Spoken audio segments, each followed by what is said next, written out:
क्या 5 लाख नहीं लाए?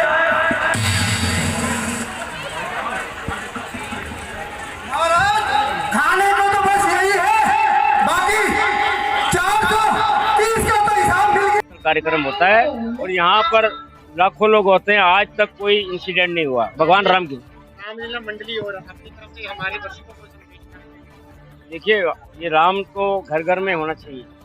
राम के रूप हर साल क्यों अच्छी लगती है? इसमें हर है, पिता कैसा हो, भाई कैसा हो, माता कैसी हो और दुश्मन कैसा हो, इसमें सब दे रखा है। देखिए, रावण जो थे वो राम जी से ज़्यादा पढ़े लिखे थे, सारे उनको ज्ञान था, जितने भी शास्त्र थे, विद्या थी, और सोने की लंका थी, अमीर भी थे, मगर उसमें मैं थी, मैंने उनको मारा। और भगवान राम जो थे वो मर्यादा पुरुषोत्तम राम थे, उन्होंने पूरी मर्यादाओं का पालन किया।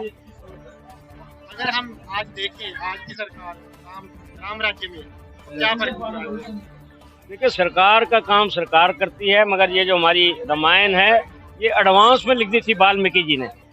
एडवांस में आपने देखा होगा। उसके बाद गोस्वामी तुलसीदास जी ने इनको पॉलिश किया, और वो भी हनुमान जी ने उनको बैठ के लिखवाई थी। गोस्वामी तुलसीदास जी ने संस्कृत में लिखी थी पहले। उन्होंने हनुमान जी से प्रार्थना की कि आप राम जी के बड़े क्लोज हैं, मेरी इस रामायण को आप उनको दिखाइएगा। तो राम जी ने उनको पढ़ा, हर पेज पढ़ते थे और सरयू में बहा देते थे। अति उत्तम, अति उत्तम। तो हनुमान जी ने कहा, अब मैं, उन्होंने जो लिखा था आपने तो मेहनत बेकार कर दी। उन्होंने कहा नहीं, आने वाले समय में उनको कहो इसको सरल भाषा में लिखे। तो अवधी भाषा में लिखी गई। उसके बाद उसको किसी ने अप्रूवल देने से मना कर दिया। जितने भी संत थे, महंत थे, बड़े बड़े विद्वान थे, तो काशी विश्वनाथ में भगवान महादेव के मंदिर में रामायण को रखा गया। कोई खुद महादेव डिसाइड करेंगे। और जब सुबह देखा उसमें लिखा हुआ था सत्यम शिवम सुंदरम, तभी से ये हमारी जो गोस्वामी तुलसीदास रामचरितमानस, इसके जितने भी दोहे हैं, आप देखो, हमारी जो रामायण है पहले उर्दू में थी, लिखी हुई थी, सारे डायलॉग उर्दू में थे। ये 27 रामलीला के नाटकों से लिए गए थे, हमने उनको हिंदी में किया।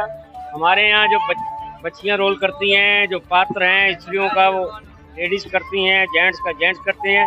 चौथी जनरेशन जुड़ी हुई है। हमारे जो फादर आए थे यहाँ पर 48 में, ये फिरोजपुर से एमुनिशन डिपो आया था शिफ्ट होकर। ये जो एयरफोर्स स्टेशन जिसको कहते हैं, पहले यहाँ एमुनिशन डिपो अभी भी है, इसके बम, वहाँ पर जो डिपो में रामलीला करते थे, तो पहले मंदिर नहीं बना था, 60 रुपए लगे थे। 1948 में पहली रामलीला हुई।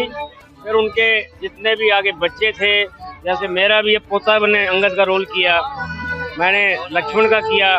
आज 30 साल बाद मैंने फिर रोल किया है। और हमारे राम जी 27 साल बने थे, वो 75 साल के हैं, मैं 70 साल का हूँ। हमारे परशुराम जी 80 साल के हैं, जिन्होंने दोबारा बच्चों को करके दिखाया कि कैसा करना चाहिए। मगर आज हमारे पास बच्चे को याद है, 10-10 हमारे पास राम है, 10-10 लक्ष्मण है, सब कोई करने को तैयार है। इतनी हमारे पास, हमारा ये जो कॉलोनी है, हर बच्चे को पता है राम जी कितने भाई थे।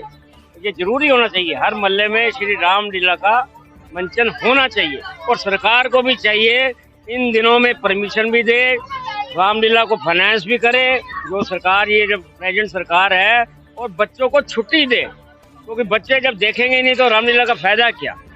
तो मेरी यही प्रार्थना है सरकार से कि आप बच्चों को छुट्टियां इन दिनों में जरूर दें। धन्यवाद।